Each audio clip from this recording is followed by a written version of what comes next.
दोस्तों इस वीडियो को आप सेव कर लीजिएगा, आपके काम आएगी।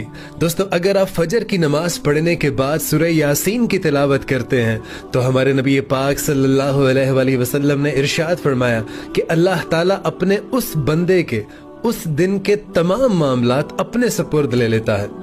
और अगर आप ज़ोहर की नमाज के बाद सूरह फातिहा पढ़ते हैं तो अल्लाह ताला आपको मरने से पहले हज और उम्रा नसीब फरमा देता है। और अगर आप असर की नमाज के बाद सूरह निबाह पढ़ते हैं तो अल्लाह पाक आपको कयामत के खौफनाक मंजर से बचा लेगा। और अगर आप मगरिब की नमाज के बाद सूरह वाक़िया की तिलावत करते हैं तो अल्लाह पाक आपको मरने तक किसी का भी मोहताज नहीं करेगा। और अगर आप इशा की नमाज के बाद सूरह मुल्क की तिलावत करते हैं तो अल्लाह पाक आपको कब्र के आजाब से भी महफूज रखेगा। सो ये आप खुद भी पढ़ें और इसे दूसरों के साथ शेयर भी कर दें।